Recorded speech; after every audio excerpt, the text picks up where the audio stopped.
इस वीडियो के साथ हम आपको अंतर्राष्ट्रीय व्यापार का पूरा कोर्स कवर करा रहे हैं, जो कि यूजीसी नेट, पीजीटी इकोनॉमिक्स, इसके अलावा असिस्टेंट प्रोफेसर के एग्जाम के लिए, यानी कि जितने भी एग्जाम आप देने वाले हो सभी के लिए ये रहेगा। ये वीडियो हिंदी और इंग्लिश दोनों में रहेगी, लेकिन यहाँ पे हम हिंदी मीडियम में आपको समझा रहे हैं। और इस वाली वीडियो में ये सारे के सारे पॉइंट है जो कवर करेंगे, आप पढ़ भी सकते हो, जिसमें से ऊपर के 4 पॉइंट जो है वो यूट्यूब पे डलेंगे और बाकी के सारे हम आपको हमारी एप्लीकेशन के माध्यम से प्रोवाइड कराएंगे। तो हमारी एप्लीकेशन जरूर डाउनलोड कर लें, जहां पर आपको इसके नोट्स भी मिल जाएंगे, टेस्ट सीरीज भी मिल जाएगी, वीडियो भी मिलेंगे, और साथ ही साथ अगर आपकी कोई क्वेरी होगी तो काउंसलर द्वारा उसका सॉल्यूशन भी होगा। तो चलिए स्टार्ट करते हैं आज की वीडियो में हम आप बच्चों से बात करेंगे अंतर्राष्ट्रीय व्यापार के बारे में। तो अंतर्राष्ट्रीय व्यापार और घरेलू व्यापार के बीच में क्या अंतर है वो समझेंगे। अंतर्राष्ट्रीय व्यापार के कौन कौन से कारक हैं जो प्रभावित करते हैं अंतर्राष्ट्रीय व्यापार को, क्या क्या लाभ हैं अंतर्राष्ट्रीय व्यापार के और क्या क्या इसके ड्रॉबैक्स हैं, उसके बारे में हम पूरी डिटेल में समझेंगे। तो बच्चों, इस वीडियो के साथ हम अंतर्राष्ट्रीय व्यापार की एक चैप्टर सीरीज शुरू कर रहे हैं, यानी कि पूरा का पूरा अंतर्राष्ट्रीय व्यापार आप बच्चों को कराएंगे, जो UG, PG, UGC NET, PGT economics, इसके अलावा यूपीएससी, स्टेट पीसीएस, तमाम तरीके के कोर्सेज को कवर करेगा। तो इसका पूरा लेवल हम वही रखेंगे जो हाई लेवल के आपकी रिक्वायरमेंट है। तो आप हमारे वीडियो कोर्स के साथ बने रहिए, वीडियो लेक्चर के साथ आप बने रहिएगा, और सिस्टमेटिकल तरीके से हम वीडियो बनाएंगे। तो ये सारी की सारी वीडियो आपको हमारी ऐप विष्णु इकोनॉमिक्स स्कूल में भी मिलेंगी। तो मैं उम्मीद करता हूँ कि आप अपनी हमारी ऐप डाउनलोड जरूर कर लेंगे, और साथ ही साथ हमारी अगर वीडियो अच्छी लगेगी तो आप वीडियो को लाइक जरूर कर दीजिएगा, चैनल को सब्सक्राइब कर दीजिएगा। तो चलिए स्टार्ट करते हैं। जो टॉपिक है हमारा अंतर्राष्ट्रीय व्यापार और घरेलू व्यापार में अंतर। तो देखिए, जब हम एक देश की घरेलू सीमा है, जैसे मान लीजिए भारत की घरेलू सीमा है, अब इस सीमा के अंदर ही कोई व्यापार होता है, ठीक है, मान लीजिए इस सीमा के अंदर कोई व्यापार होता है तो उसको बोलते हैं घरेलू व्यापार। घरेलू सीमा के जो अंदर जो व्यापार होता है, यानी कि दिल्ली का हरियाणा से, हरियाणा का मध्य प्रदेश से, मध्य प्रदेश का राजस्थान में व्यापार, और भारत की सीमा के अंदर जो व्यापार हो रहा है वो भारत का घरेलू व्यापार है। लेकिन भारत जो है वो नेपाल से भी व्यापार करता है, चीन से भी व्यापार करता है, बांग्लादेश से भी व्यापार करता है। तो क्योंकि ये हमारी घरेलू सीमा नहीं है, इसलिए इस तरीके का जो व्यापार है ये अंतर्राष्ट्रीय व्यापार कहलाता है। यानी कि सिंपल शब्दों में अगर हम कहें तो घरेलू सीमा के अंदर जो व्यापार किया जाता है उसे बोलते हैं घरेलू व्यापार और या आंतरिक व्यापार, और घरेलू सीमा से बाहर जो व्यापार किया जाता है उसी को हम बोलते हैं बच्चों अंतर्राष्ट्रीय व्यापार। तो इस पूरे चैप्टर में हम अंतर्राष्ट्रीय व्यापार के बारे में बात करेंगे बच्चों। तो अंतर्राष्ट्रीय व्यापार क्या होता है, एक बार समझ लीजिए कि अंतर्राष्ट्रीय व्यापार जो है वो सीमाओं के बाहर का व्यापार है। यानी कि जब एक देश सीमाओं से निकलकर, यानी कि अपनी सीमाओं से निकलकर व्यापार करता है तो उसको बोलते हैं अंतर्राष्ट्रीय व्यापार। यानी कि अंतर्राष्ट्रीय व्यापार जो है वो है, आप कह सकते हो कि सीमाओं से, घरेलू सीमाओं से बाहर का व्यापार। यानी कि अंतर्राष्ट्रीय व्यापार 2 या 2 से अधिक देशों के बीच किया गया व्यापार है, जिसमें वस्तुओं और सेवाओं का आदान प्रदान या विनिमय होता है। यानी कि अंतर्राष्ट्रीय व्यापार क्या है, जब 2 या 2 से अधिक देश किसी भी तरीके के व्यापार में संलग्न होते हैं, जिसमें किसी भी प्रकार का तीसरा पक्ष शामिल हो सकता है, 3 पक्ष भी हो सकते हैं, 4 पक्ष भी हो सकते हैं, लेकिन देश की सीमा से बाहर जो व्यापार होता है इसी को बच्चों हम बोलते हैं अंतर्राष्ट्रीय व्यापार। यानी कि अंतर्राष्ट्रीय व्यापार जो है, आप इसको ओलन ने क्या कहा ये याद रखिएगा, कई बार ये स्टेटमेंट एग्जाम में पूछी जाती है कि अंतर्राष्ट्रीय व्यापार अंतर क्षेत्रीय व्यापार की विशिष्ट दशा है। तो अंतर्राष्ट्रीय व्यापार के संबंध में ओलन का ये विचार काफी पॉपुलर है, काफी बार आता है। उन्होंने अंतर्राष्ट्रीय व्यापार को अंतर क्षेत्रीय व्यापार की एक विशिष्ट दशा माना। यानी कि उन्होंने ये माना, देखिए जो परंपरावादी अर्थशास्त्री थे उनका ये मानना था कि जो संसाधन हैं वो देश के अंदर रहते हैं पूर्ण गतिशील, जबकि देश के बाहर पूर्ण रूप से गतिशील होते हैं। लेकिन ओलन ने यह माना कि देश के अंदर भी गतिशील होते हैं साधन और देश से बाहर भी गतिशील होते हैं। देश के अंदर भी वो गतिशील नहीं होते और देश के बाहर भी गतिशील नहीं होते। तो इस तरीके से अंतर्राष्ट्रीय व्यापार के लिए उन्होंने कहा कि अंतर्राष्ट्रीय व्यापार जो है वो घरेलू व्यापार का ही एक विशिष्ट रूप है। तो बच्चों, अंतर्राष्ट्रीय व्यापार जो है वो सबसे ज़्यादा प्रभावित करने वाला जो कारक है वो है लागत अंतर। ठीक है, लागत अंतर की वजह से ही अंतर्राष्ट्रीय व्यापार संभव हो पाता है। मैं आपको एक एग्जांपल से समझा देता हूं बच्चों। मान लीजिए भारत जो है, भारत और नेपाल, हम 2 देश ले लेते हैं। भारत ए वस्तु भी बनाता है, बी वस्तु भी बनाता है, सी वस्तु भी बनाता है, डी वस्तु भी बनाता है। नेपाल भी ये 4 चीज बनाता है। लेकिन भारत में जो कॉस्ट आ रही है, मान लीजिए रुपए के टर्म में ही हम बात कर रहे हैं, भारत में नेपाल में जो कॉस्ट आ रही है, मान लीजिए 120 रुपये आ रही है, ठीक है, यहां पर आ रही है। मान लीजिए 2 ही वस्तु ले लेते चलिए, और यहाँ पे आ रही है मान लीजिए, यहाँ पे आ रही है मान लीजिए 20 रुपये। तो इसका मतलब ये हुआ कि भारत में ए वस्तु को बनाना सस्ता है और नेपाल में बी वस्तु को बनाना सस्ता है। तो इस तरीके का जो व्यापार होता है इसे अंतर्राष्ट्रीय व्यापार कहते हैं। यानी कि अंतर्राष्ट्रीय व्यापार का जो मुख्य अंतर है वो लागतों में पाए जाने वाला अंतर है। यानी कि लागत अंतर, कॉस्ट डिफरेंस की वजह से ही अंतर्राष्ट्रीय व्यापार होता है, ऐसा परंपरावादी अर्थशास्त्रियों का मानना था। और लागत अंतर 3 प्रकार के हो सकते हैं बच्चों, मैं आपको बता देता हूँ। डिटेल तो हम जब वीडियो बनाएंगे तब आपको बता देंगे। पहला होता है लागतों में निरपेक्ष अंतर,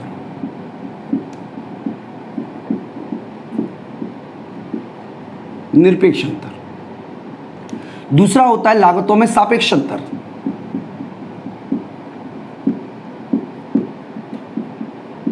सापेक्षिक अंतर। और तीसरा होता है लागतों में समान अंतर।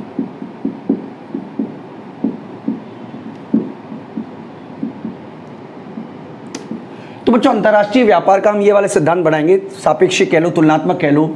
तो निरपेक्ष और सापेक्षिक लागत अंतर की केस में तो व्यापार संभव है, लेकिन अगर लागतों में समान अंतर है तो अंतर्राष्ट्रीय व्यापार नहीं होता। इस तरीके की जो थ्योरी है वो हम आने वाले वक्त में पढ़ेंगे। इसके अलावा बच्चों तकनीकी ज्ञान भी कई देशों के अंतर्राष्ट्रीय व्यापार को प्रभावित करता है। अगर हम बात करें जापान जैसे देश की, जहाँ पर तकनीक जो है वो मोटर बाइक बनाने में अच्छी है, चीन बिजली के सामान बनाने में अच्छा है, भारत जो है उसकी तकनीक सॉफ्टवेयर प्रोडक्शन में बहुत अच्छी है, अमेरिका लड़ाकू जहाज बनाने में अच्छा है। यानी कि देशों ने अपने अंतर्राष्ट्रीय व्यापार में जो वृद्धि की है उसका मूल कारण तकनीकी विकास है। यानी कि कई ऐसे देश हैं जिनका पास संसाधनों का पर्याप्त अभाव है, लेकिन तकनीकी ज्ञान के दम पर वो विकसित देश हैं। यानी कि दूसरा जो कारक है वो प्रभावित होता है तकनीकी ज्ञान से। तीसरा बच्चों संसाधनों की मात्रा, प्राकृतिक संसाधन। देखिए प्रकृति द्वारा मुफ्त में हमें कई प्रकार के संसाधन बांटे गए हैं। भारत में कोयला है, बांग्लादेश में मछलियां हैं। इस तरीके से अलग अलग जैसे मान लीजिए खाड़ी के देशों में पेट्रोलियम पदार्थ हैं। इस तरीके से अलग अलग देशों को अलग अलग प्रकृति द्वारा निधि प्रदान की गई है। तो भारत जो है वो तेल तो नहीं बेच सकता, क्योंकि भारत में ऑलरेडी अपनी पर्याप्त मात्रा में जितनी ज़रूरत है उतनी मात्रा में पेट्रोलियम पदार्थ पैदा ही नहीं होते। हम बहुत कम परसेंटेज अपनी ज़रूरतों का पूरा कर पाते हैं। तो डेफिनेटली भारत जैसा देश तेल का आयात करेगा, निर्यात तो नहीं कर सकता भारत। तो इस तरीके की जो चीज़ें होती हैं बच्चों वो है हमारा प्राकृतिक संसाधन निर्भर करते हैं। यानी कि एक देश किस चीज़ का व्यापार करेगा ये निर्धारित करता है हमारे प्रकृति द्वारा हमें उपहार बांटे गए प्राकृतिक संसाधन। इसके अलावा बच्चों नई आर्थिक नीतियाँ भी हमें प्रभावित करती है, नई आर्थिक प्रणालियाँ। अब आप देखिएगा कि भारत के अलावा विश्व के अधिकांश देश वैश्वीकरण के युग में हैं, WTO के एग्रीमेंट से बंधे हुए हैं। इसलिए विभिन्न प्रकार की वस्तुओं को आयात और निर्यात हम करते हैं। यानी कि निर्यात और आयात में इतनी जो वृद्धि देख रहे हो ये वैश्विक समझौते का भी परिणाम है। तो बच्चों अंतर्राष्ट्रीय व्यापार को प्रभावित करने वाले कारकों को हमने समझा। अब हम बात करते हैं अंतर्राष्ट्रीय व्यापार के लाभ, यानी कि आखिरकार अंतर्राष्ट्रीय व्यापार करने से कौन कौन से लाभ एक देश को होते हैं उसके बारे में हम आगे चर्चा करते हैं। तो देखिए अंतर्राष्ट्रीय व्यापार का मतलब है मुक्त व्यापार, यानी कि एक देश जो है वो बिना किसी रोक टोक के व्यापार करता है दूसरे देश के साथ में। हालांकि बैरियर्स होते हैं, कुछ टैरिफ बैरियर्स भी होते हैं, कुछ नॉन टैरिफ बैरियर्स भी होते हैं, जिसके बारे में हम आगे आपको चर्चा भी करेंगे। लेकिन फिर भी मोटे तौर पर देखा जाए तो चाइनीज़ फ़ोन भारत में आने के लिए स्वतंत्र है। शर्त यह है कि जो भी ड्यूटी भारत सरकार लगाए वो उसको देनी पड़ेगी और भारत में अपना सामान बेच सकता है। इसी तरीके से भारत की कारें भी विदेशों में जाने के लिए स्वतंत्र हैं। यानी कि इस तरीके का जो अंतर्राष्ट्रीय व्यापार है उससे ऐसा नहीं है फ़ायदे नहीं, बहुत फ़ायदे हुए हैं। तो कुछ फ़ायदों के बारे में हम यहाँ पे चर्चा कर रहे हैं बच्चों। एक तो प्राकृतिक संसाधनों का पूर्ण उपयोग। देखिए बहुत सारे ऐसे देश हैं जिनको प्रकृति द्वारा मुफ्त उपहार स्वरूप बहुत सारे प्राकृतिक संसाधन दिए गए हैं, लेकिन उनके पास ना तो संसाधन है, ना क्षमता है, न मानव शक्ति है, न तकनीक है कि वो उन संसाधनों का प्रयोग कर सकें। तो ऐसे देश हैं जो विकसित हैं। तो अंतर्राष्ट्रीय व्यापार के कारण इन सभी संसाधनों का उपयोग हो पा रहा है और देश के और समाज के और विश्व के आर्थिक विकास में सभी के सभी संसाधन महत्वपूर्ण भूमिका निभा रहे हैं। यानी कि जिस देश के पास तेल है, जिस देश के पास तेल नहीं है वो उनसे आयात कर लेता है, यानी कि जो तेल है उसका पूर्ण उपयोग हो पा रहा है। दूसरा, सस्ती वस्तुएं मिल पा रही हैं, क्योंकि जैसा कि हमने समझा अंतर्राष्ट्रीय व्यापार का जो मूल तत्व है वो लागत अंतर है। तो लागत अंतर होने की वजह से एक देश उस देश से वस्तुएं खरीद लेता है जहाँ पे वस्तुएं सस्ती हों, और उस देश को वस्तुएं बेच पाता है जहाँ पर वस्तुएं महंगी हों, क्योंकि यही अंतर्राष्ट्रीय व्यापार का आधार है। तो इसका सबसे बड़ा लाभ ये है कि जो उपभोक्ता है उसको तमाम तरीके की जो सस्ती वस्तुएं वो मिल पाएंगी। इसके अलावा बच्चों विविध प्रकार की वस्तुएं, आज आप देखिए आपके पास में पुराने ज़मानों में कार लेने की बारी आती थी तो एक फिएट होती थी, एम्बेसडर हुआ करती थी, एक दो कारें ही मिलती थी उस ज़माने में। आज की डेट में आप देखोगे तो आपको कार में भी कई प्रकार की वैरायटीज़ हैं, मोबाइल में भी कई प्रकार की वैरायटीज़ है, टीवी में भी कई प्रकार की वैरायटीज़ है, और भी तमाम चीज़ों में देखोगे तो आपको अनेक प्रकार की वैरायटीज़ मिल पा रही हैं। इस सब का मूलभूत कारण ही अंतर्राष्ट्रीय व्यापार है, क्योंकि अंतर्राष्ट्रीय व्यापार की वजह से ही ये संभव हो पा रहा है। तो बच्चों ये भी एक कारण है जिसको हम बोलते हैं विभिन्न प्रकार की वस्तुएं। इसके अलावा बड़े पैमाने की बचतें, देखिए जब एक फर्म, एक देश लार्ज स्केल पर प्रोडक्शन करता है और जो भी उसका पहले तो प्रोडक्शन करना कोई बड़ी बात नहीं है, सबसे बड़ी बात है उसको यूज़ करना, खाना, उसका उपभोग करना। तो एक देश में मान लीजिए 40 शर्ट की खपत है, वो 400 बना के क्या करेगा, जबकि 400 बनाने पर उसकी कॉस्ट कम आएगी। तो उस तरीके का जो देश है वो पैमाने की वस्तुओं को बढ़ावा करने के लिए अपने देश में उत्पादन करता है और जो वस्तुएं बच जाती हैं उनको विदेशों में बेच देता है। यानी कि बड़े पैमाने की जो बचतें हैं उनका लाभ एक देश इसीलिए ले पा रहा है क्योंकि उस देश के पास में एक शक्ति है, वो है पैमाने की वस्तुओं का उपयोग करना। इसके अलावा बच्चों बाजार का आकार बड़ा होता है, यानी कि अगर मान लीजिए आपको केवल लिमिट कर दिया जाए कि आप केवल अपनी स्टेट में ही अपना सामान बेच सकते हो तो डेफिनेटली आपका बाजार छोटा होगा। भारतीय होने के नाते मैं भारत के किसी भी राज्य में, किसी भी शहर में अपनी सेवाएं दे सकता हूं। हालांकि मैं अंतर्राष्ट्रीय व्यापार में भी इसी तरीके की सेवाएं मैं दे सकता हूं, लेकिन कुछ प्रतिबंध हैं, उसके बारे में हम आगे बात करेंगे। तो टैक्स तो देना ही पड़ेगा, टैरिफ तो देना ही पड़ेगा, जिस राज्य में आप बेच रहे हो, जिस देश में बेच रहे हो उनके कानूनों को मानना पड़ेगा। तो लेकिन फिर भी आप ओवरऑल देखोगे तो बहुत ही विस्तृत बाजार हो पाता है, ये केवल अंतर्राष्ट्रीय व्यापार की वजह से ही संभव हो पाया। इसके अलावा बच्चों उत्पादन क्षमता में सुधार होता है, क्योंकि जब प्रतियोगिता होती है, मान लीजिए भारत के उद्योगों को विदेशी उद्योगों से प्रतियोगिता करनी पड़ेगी, तो डेफिनेटली ये प्रयास करेंगे कि किसी भी तरीके से अपनी कार्य क्षमता में सुधार करें, क्योंकि अगर कार्य क्षमता में सुधार नहीं किया तो ये टिक नहीं पाएंगे। तो इसका मतलब अगर अंतर्राष्ट्रीय उत्पादन क्षमता में सुधार करना है, बाजार में बने रहना है, तो उनको अपनी तकनीक में, अपनी कार्यकुशलता में सुधार करना ही पड़ेगा। यानी कि अगर हम कहें शॉर्ट में तो अंतर्राष्ट्रीय व्यापार के कारण तकनीकी कुशलता होती है, कार्यकुशलता होती है और लोग अपनी उत्पादन क्षमता में सुधार करते हैं। इसके अलावा बच्चों आर्थिक विकास की अधिक संभावना है। देखिए हर चीज़ आपके पास नहीं होगी, तकनीक आपके पास नहीं होगी। भारत में ही बात करें तो मेट्रो के कोच हम भारत से मंगाते हैं, लेकिन अपने देश में ही बनाएंगे हम, ठीक है। मान लीजिए बुलेट ट्रेन की बात चल रही है, तो भारत के पास ना पैसा है ना तकनीक है, लेकिन अंतर्राष्ट्रीय व्यापार के कारण यह संभव हो पाया कि हम तकनीक और पैसे को विदेशों से ले सकें और फिर हम अपने देश के बुलेट ट्रेन बनाने की बात करेंगे। तो बच्चों ये जो इंफ्रास्ट्रक्चर प्रोजेक्ट है वो किसी भी देश के लिए आधारभूत स्तंभ है। बहुत सारा पैसा सरकार इसी इंफ्रास्ट्रक्चर डेवलपमेंट पे खर्चा करती है। तो ये सब के लिए तकनीक की आवश्यकता होती है, संसाधनों की आवश्यकता होती है, धन की आवश्यकता होती है। ये सभी अंतर्राष्ट्रीय व्यापार के कारण ही हमें मिल पाते हैं, अंतर्राष्ट्रीय व्यापार के कारण ही संभव हो पाते हैं। इसके अलावा उत्पादन विधियों में सुधार, जैसा कि हमने आपको बताया, तकनीक में सुधार के लिए जरूरी है अंतर्राष्ट्रीय व्यापार होना, क्योंकि नई नई तकनीक का प्रयोग एक देश जब करता है तो डेफिनेटली उसका ट्रांसफर धीरे धीरे ही सही दूसरे देश के पास भी होता है और अंतर्राष्ट्रीय सहयोग की भावना उदय होती है। क्योंकि अभी देखिए आप वैश्विक युग में हर देश एक दूसरे पर डिपेंडेंट है। हम कितनी भी चाइना की बुराई कर लें लेकिन हम उस पर भी डिपेंडेंट हैं। हम कितनी भी बुराई कर लें कि भाई उसका सामान हमें यूज़ नहीं करना चाहिए, लेकिन कई सारे ऐसे वस्तुएं हैं जिनमें रॉ मटेरियल चाइना से ही आता है।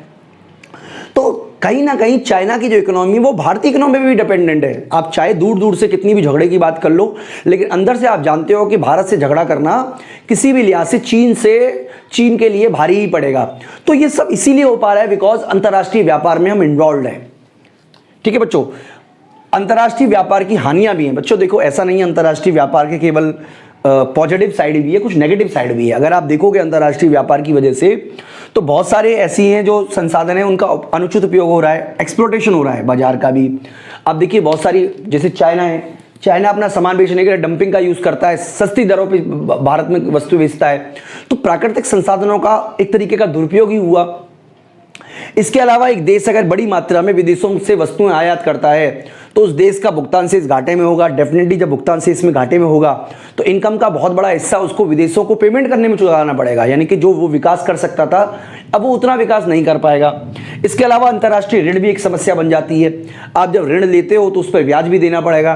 ब्याज देना और ऋण देना दोनों ही एक तरीके से सरकार के लिए दायित्व बन जाएंगे। सरकार का दायित्व का मतलब है कि सरकार जो पैसे को विकास कार्यों पर खर्च कर सकती थी, अब उसका बड़ा मात्रा में जो पेमेंट है वो अब गैर विकासात्मक कार्यों पर करना पड़ेगा, ऋण को भुगतान करने पर करना पड़ेगा। ये भी एक इशू आता है बच्चों, यानी कि अंतर्राष्ट्रीय ऋण जो है वो एक समस्या बन जाता है देश के आगे।